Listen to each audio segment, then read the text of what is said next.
Hello, my little puffins, and welcome to another episode of Eat, Puff, Love. We are your host, Growler. and Vibes. How you feeling today, Vibes? I'm feeling good, even though it's a little cloudy here on a Saturday in D.C. Cloudy Saturday in D.C., but in the month of May. In the month of May, which it feels a little strange, doesn't it, for there to be such? Well, maybe not so strange. I mean, May does come with the showers, but it just feels uncharacteristically cold this year. Oh, well, global warming. Global warming. But you know what else is happening What else? in the month of May? What's that? National Masturbation Month. National Masturbation Month.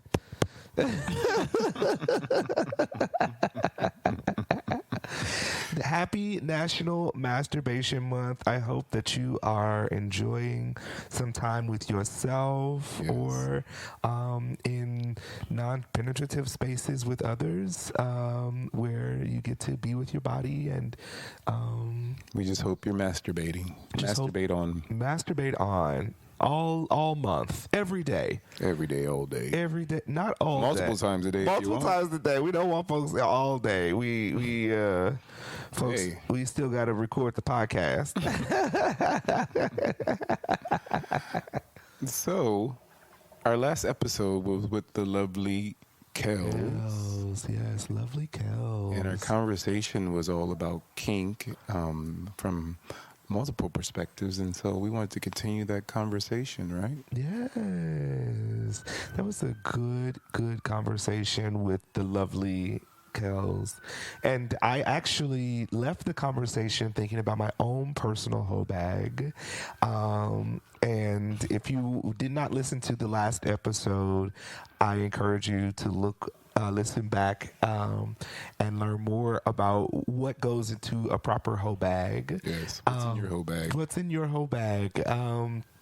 Added anything new to your hoe bag? Me, I have added a few new things to my hoe bag. I've added some baby wipes or wet wipes. I've also added in the proper change of undergarments that one needs when going to these spaces. So I made sure that I had 2 pair of socks, 2 pair of underwear, 2 t-shirts. Just in case. You never know what's going to happen. I mean, yeah. Well, I took down notes, but I have not added anything. But now I feel like I have maybe a new hoe bag. A new hoe bag. Yeah. Okay. We'll see. Okay. So the conversation around kink last week got me thinking about what my own personal definition of kink is, and so Love to hear it. You'd love to hear mine? I think I'd say that my personal definition of kink would be anything that brings you pleasure that is outside of the normal status of just general sex, but I would also add to that exploration of your desires and exploring things that and also exploring why those things are your desires. And I think that's what I've been thinking about concerning kink is, there's some things that I enjoy, but here comes the engines. engine number 9. We are recording here in the city, y'all. So We are recording in the city today. there's sights and sounds everywhere. There it goes.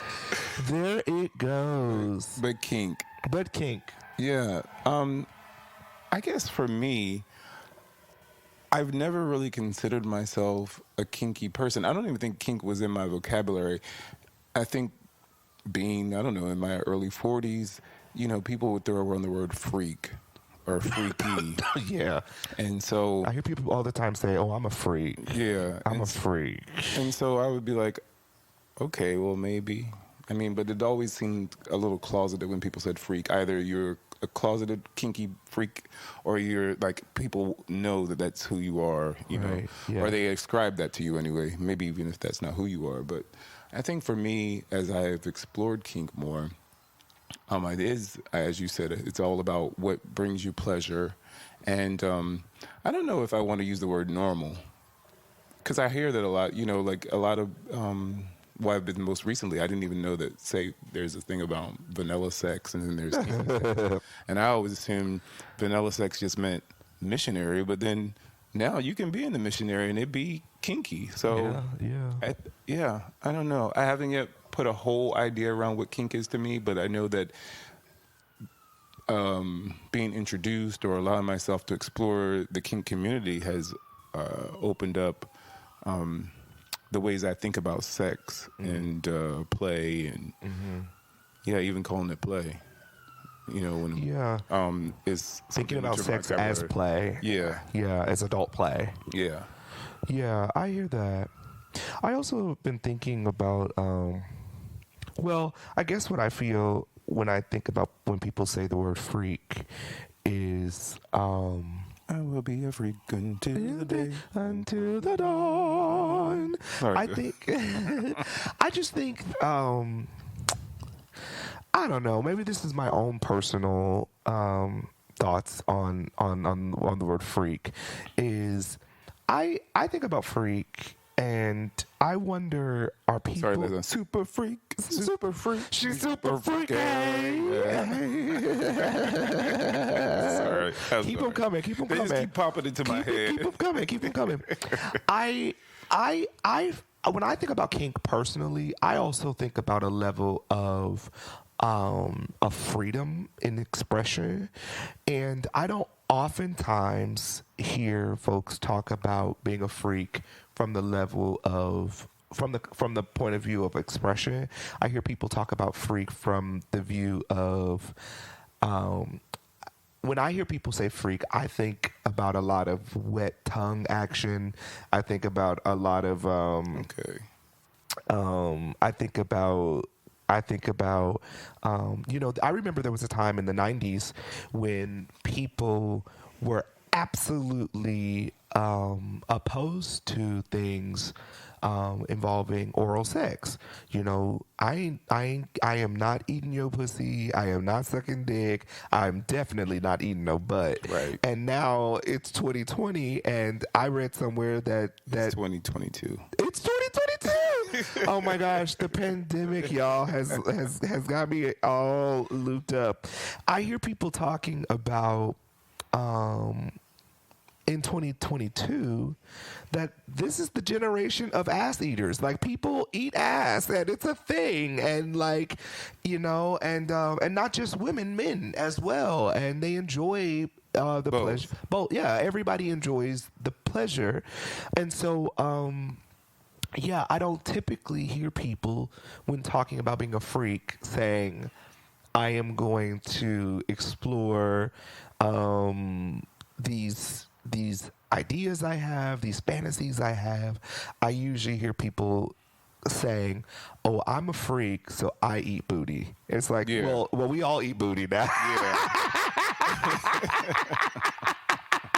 Keep up. Yeah.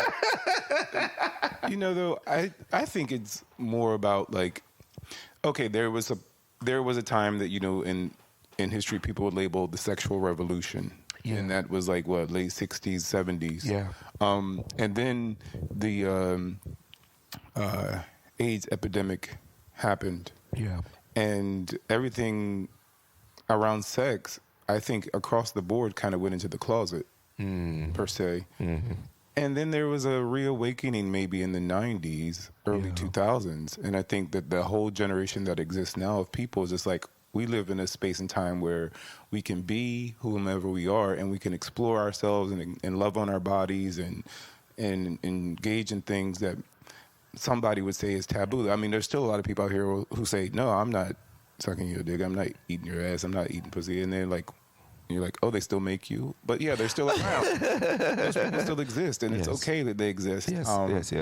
But I guess what I also wanted to say is that how kink, even for me, like, has allowed me to explore like actually saying out loud that I engage in certain activities, and I'm not ashamed that I do, and it doesn't define me or how I'm seen, right? Right. Whereas I think at the time there was a space in here they come again. What is going on in DC today? But yeah, it just allowed me, I think, to explore and be more open about what I enjoy and not feel like I have to be in the closet about it. Yeah.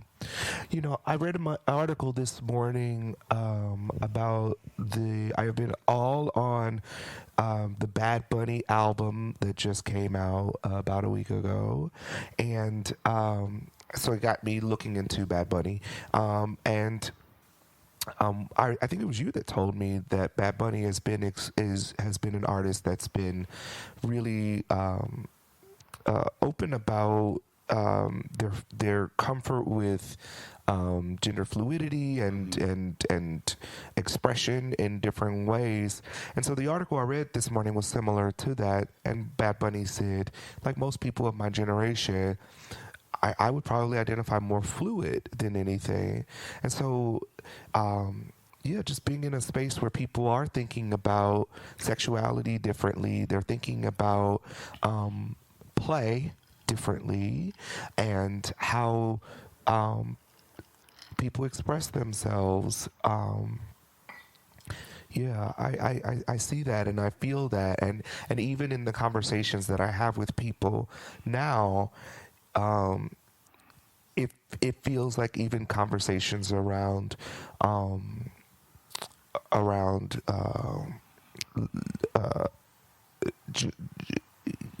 I lost my train of thought around just around sexuality, around sexuality, and how we even conversations around sexuality seem to be just very different than they were 10 years ago. It could be my own personal comfort with expressing myself and my confidence in expressing myself.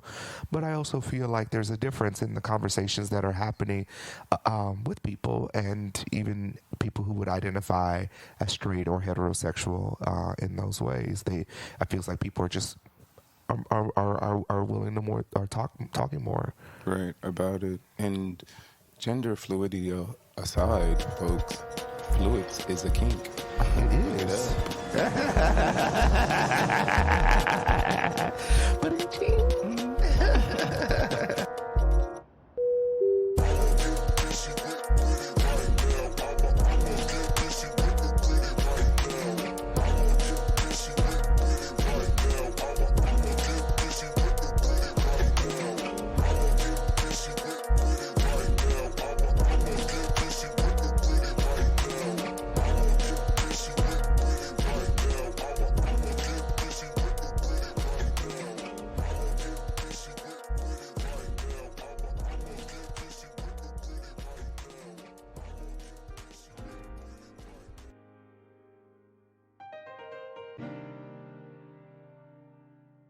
I've been officially dating now for slightly over a year. And I also enjoy the camaraderie that baiting can build amongst men of different ages. And still remember the first nut I got from baiting. Like, oh my God, that was one of the best nuts I had in my life. So I definitely enjoy the brotherhood, the bonding, and just being around like-minded men. I would say that I play with my body basically every day. What made me become a baiter, the brotherhood aspect of it, and just bonding with other men that like doing the same thing. There's something about that rugged, strong, passionate kind of exchange that really does it for me. Hell yeah, that brings me joy. I don't know nobody that can say masturbation doesn't bring them joy. My dick is always available to me whenever and wherever, so I find myself just casually enjoying my dick and my body all the time now. So it's like sometimes I could just think about something and then my dick just start getting hard and I just start rubbing it like at my desk at work randomly, or like I'll think of something else and then I just start feeling my nipples and my nipples get hard. So it's like, it's just any random thing can at any given moment, you know, make you feel aroused or something to that effect. So Definitely, I definitely play with myself. So it can sometimes be multiple times a day. Sometimes I may skip a day.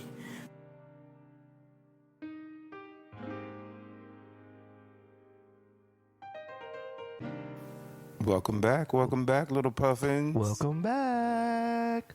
Yeah, so Growler, Yes. what is baiting? Baiting. Let's Ooh. define it for the puffins. Hold on, I gotta light a J on that one. Hold on. Go ahead. Spark up. Spark up. And if you are at home right now listening, I hope you are doing the same, whether you are washing your dishes, sitting out on your deck, maybe completing some work tasks or whatever. Always feel free during our episodes to Puff along with puff us. along, puff along, puff along, puff along. So baiting. Yeah, what is it? Baiting to me is the practice of self-pleasure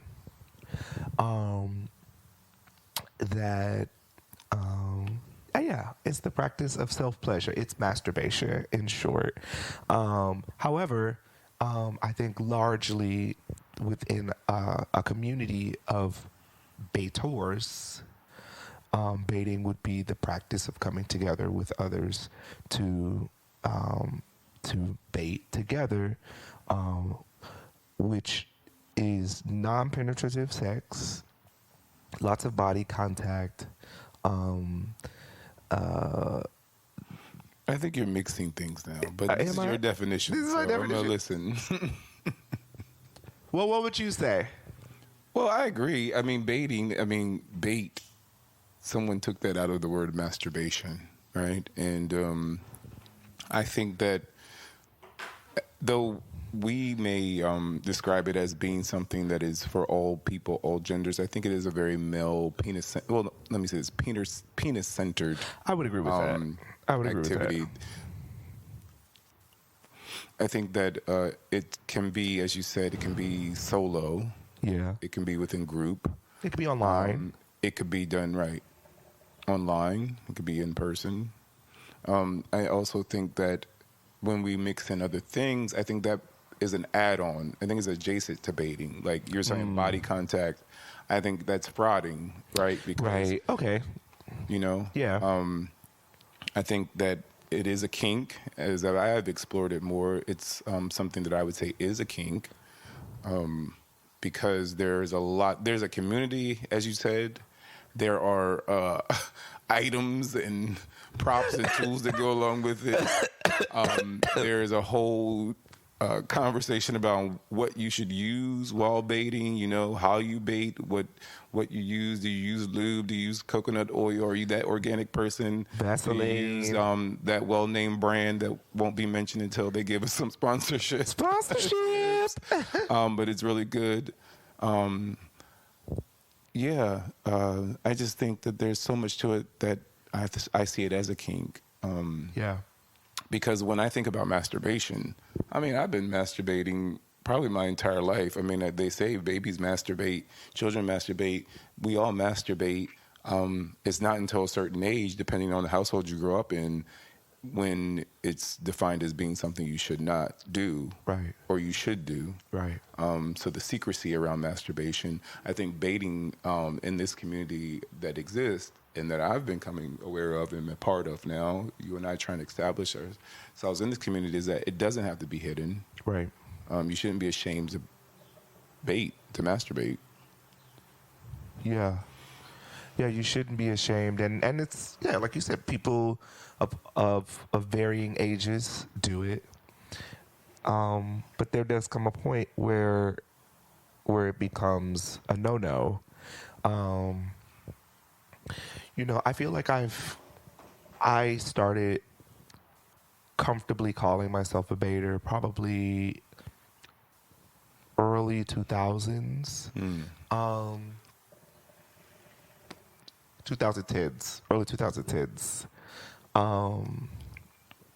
and finding a community of people who are into the same things that I was into, and yeah, it's a very penis-centered event. Yeah. I think for me, it's been most recently, I would say in the last year and a half. Yeah, because I met a friend of mine who's now like one of my big brothers, Mac. We never met face to face for like a year and a half, but we would talk about it through text and things like that. We never videoed, we never talked on the phone, but we just carried on. We'd send people one another, things on IG, and then he finally invited me to this group, and I joined it. It was on Kick. And I was like, wow, this is a whole thing. And then when you and I met, and you were like, oh, there's this website that's devoted to it. And I was like, oh, what are you talking about? The website that teaches, I forgot what it's called, but it used to be this website that I would follow that would have all these instructions about how to masturbate and things to do, how to even make your own masturbatory tools and and everything. But whatever. And then you told me about Bait World, and I was like, okay, so now it is it's a thing. And and there are people around me who like this is their thing. This is what they enjoy. This is their kink.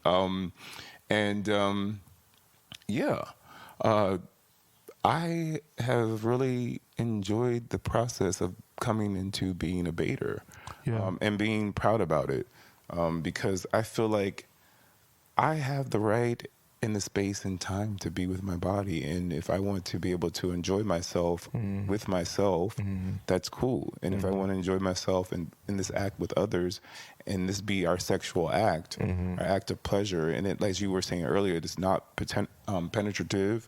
It doesn't have to be of any sort.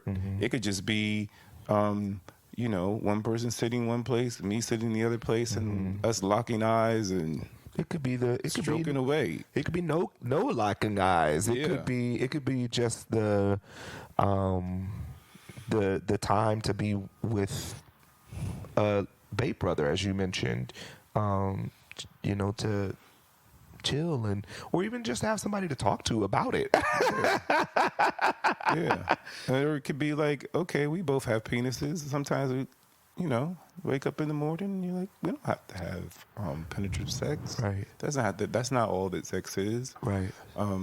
Those things are cool. But this is what I wanted to do. Go ahead. I was going to say, though, then the conversation becomes around how people define sex. In the first segment, we were talking about a freak. And and for some people, sex is only penetrative. For some people, sex is there is a top and there is a bottom. There's a man and there's a woman. There's a this and a that. But we ain't talking to those people. We're not And if you are listening, then we're glad you're here and you're listening and hoping that this conversation helps expand ideas around what kink and what sex and what masturbation, baiting can look like and be.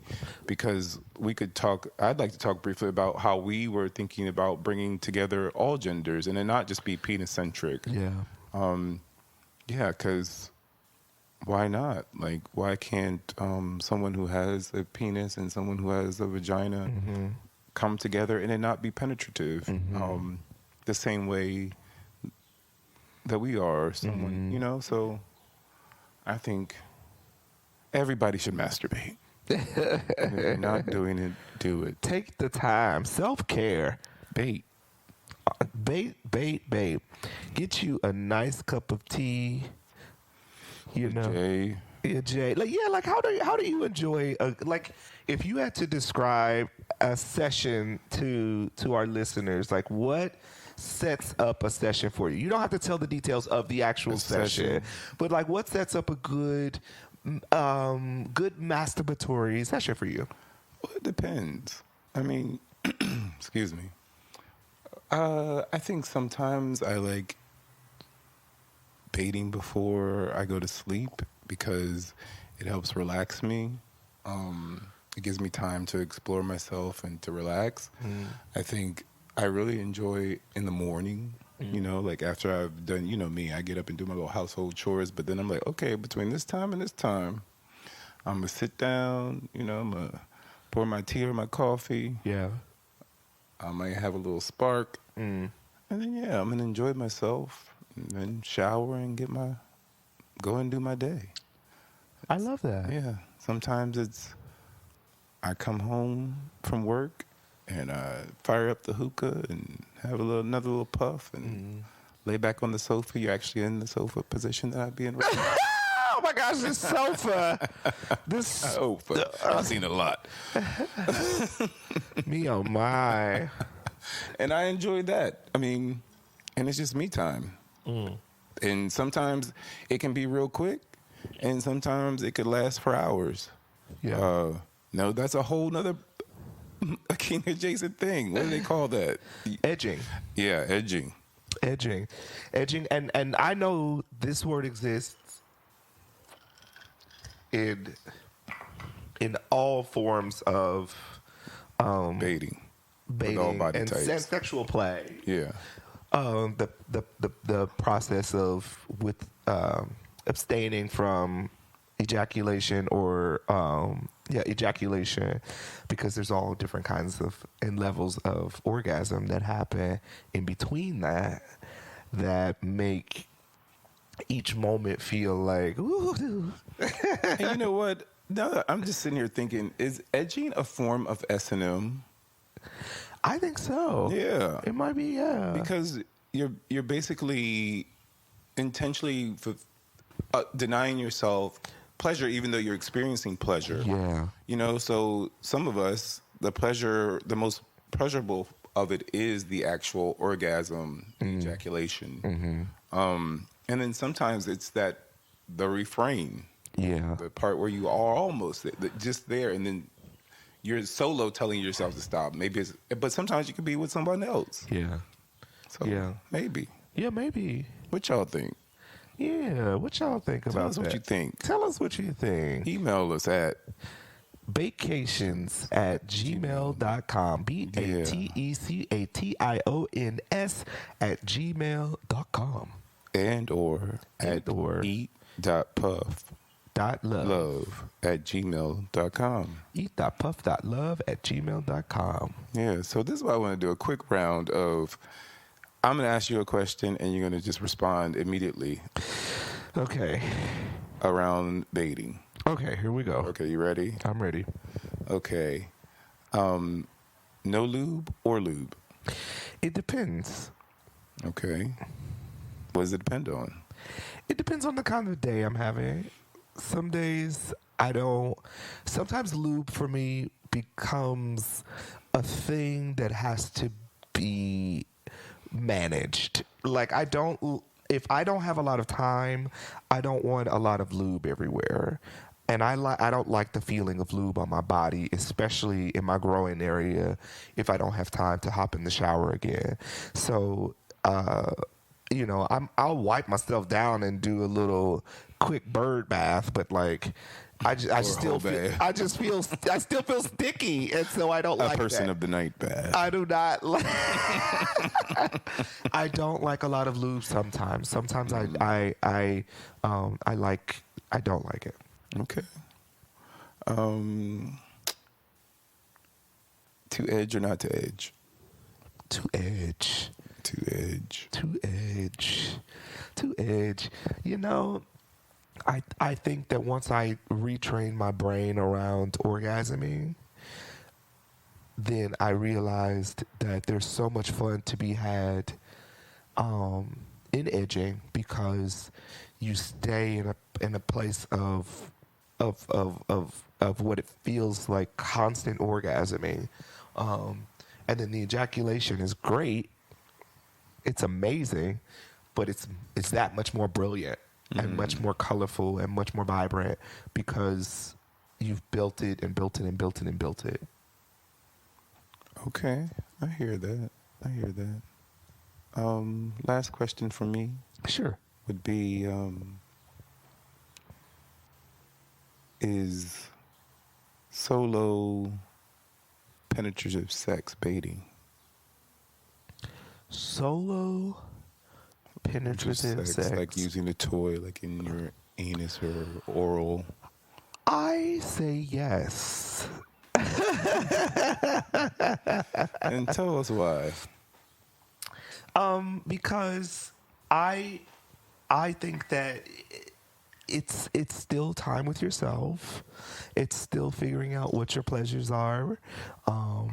You're still figuring out what you enjoy, what you're playing a game with yourself, you know, and whether you are playing with that toy quickly or slowly, or a big toy, a little toy, a vibrating toy, a toy that is thrusted by a machine, whatever you enjoy. Yeah.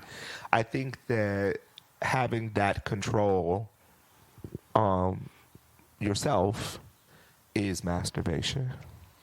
Yeah, I would agree. I think that any part of your body that brings you pleasure and you're manipulating it or enjoying it however you choose to enjoy it is a masturbation. Yeah. moment. Yeah. Yeah. What about you? Lube or no lube? Lube, definitely.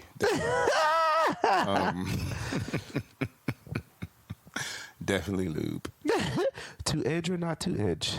It depends. I like a little bit of both. Okay. I like the state of orgasm. And I also like sometimes to delay that. And I think that it also depends on the length of time and the space that I'm in. Yeah. Okay. So my question for you then is, you talked about coming into the baiting community most recently within the last year, Yeah. or so. The first bait event I ever went to was my 43rd birthday. I held a bait party and it was amazing. I was like, hell yeah, I'm gonna be doing this some more. But that's true. And then from there, it's like, okay, we need to bring like-minded people that look like us or don't look like us, but they are black and brown, and we don't care what their bodies look like, body types, or their sexual orientation. But penises, we tried, like we talked about earlier, about trying to bring all genders, but that just hasn't worked for us yet. But we do penis as well, as you said. I did say that. I said in a text message, I said we do penis as well. Yeah. So we have created a community that is putting forth what we're discussing now. Yeah. What has been your experience jumping into the bait community, aside from your 43rd birthday? What has been your overall summary? I think at first it was a little bit of a struggle, and I think because I was in my head and I was stuck in that old idea that is this something that's taking over my life? Am I thinking about this too much? Am I putting too much focus on it? Am I trying to make it something that maybe it's not for me? And then once I let all that go, because I explored those avenues and found that wasn't true, that now my summary is that I enjoy it and I can choose when I want to do it, either with myself or with others. And I do think as I explore even more about, as I said, how, it's National Mental Health Month as well. And we were talking about in our little group, DC Black and Brown Baiters on Telegram, how much masturbation helps with your mental health. Yeah. And I was saying how a lot of things about, body image, my own image, how I view sex, and even how I view friendship, right? That, there are some cool people that I've met now in this community that we are friends. We are building a relationship of all the things we enjoy. Right. And that is inclusive of baiting. Yeah. Yeah. Yeah, because I think the other part about the community is that because people are doing this play act with one another, you do find yourself enjoying things finding things that you also enjoy outside of the community. Right. Finding people who actually like to travel, finding people who do like to go hiking, people who do like to go hookah and go smoke a J or whatever people enjoy doing. You go do the things that you enjoy, and you find people who enjoy doing also other things that you enjoy as well. Yeah. I think when you do that, you just start to expand your world. Yeah. Yeah. Yeah.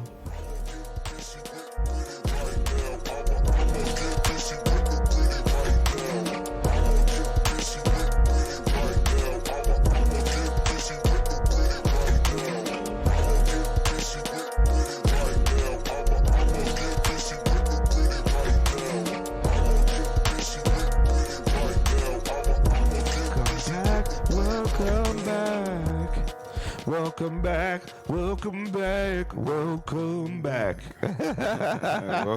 little puffins. Welcome back, little puffins. We have had such a great time talking with all y'all today. But before we go, yes, we have our last segment, our Eat, Puff, Love moment, where we share a moment of eating, puffing or love that is reflective worthy. Okay, so let's spin the wheel. Spin the wheel. And it's eat. Eat. Yummy.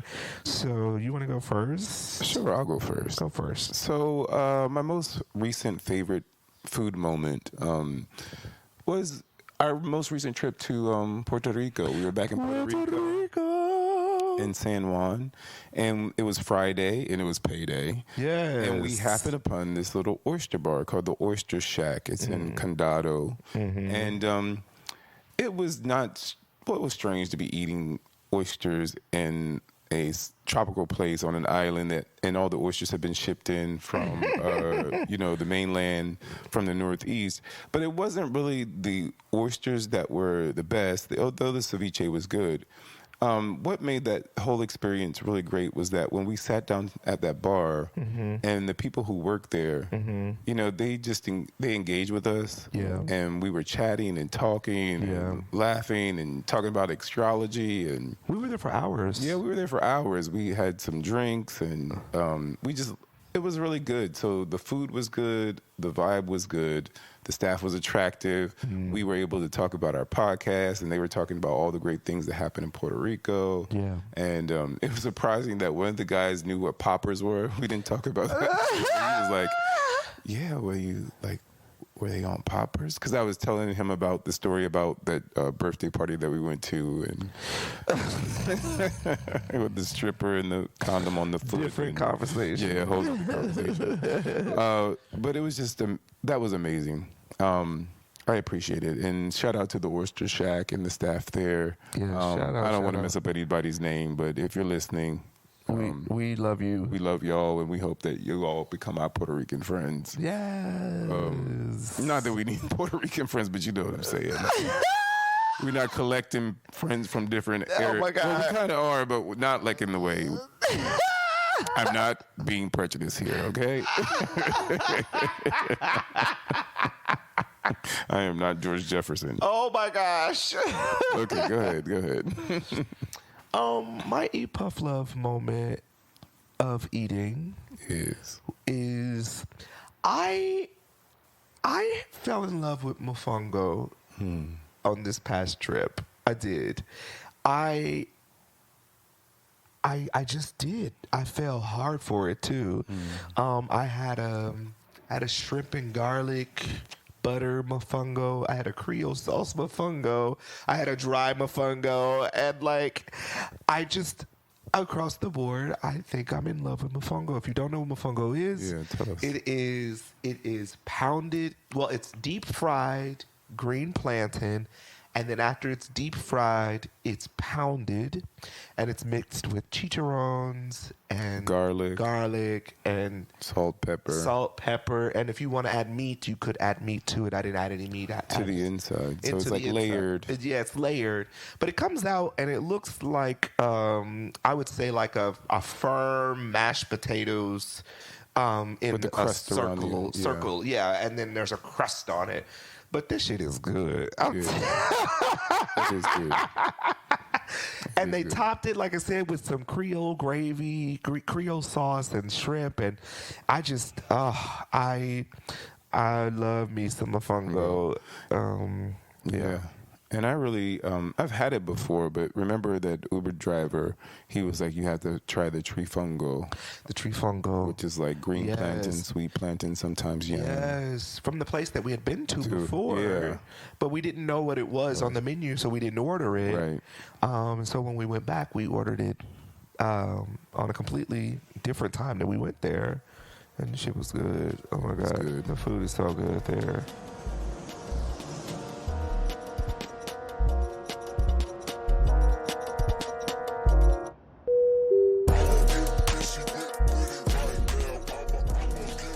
Thank you for listening to another episode of Eat Puff Love.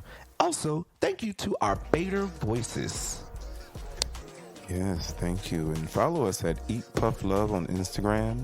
Listen to us on all your favorite podcast hosting sites. And you can also follow our other projects on Instagram and YouTube, also as well as Twitter.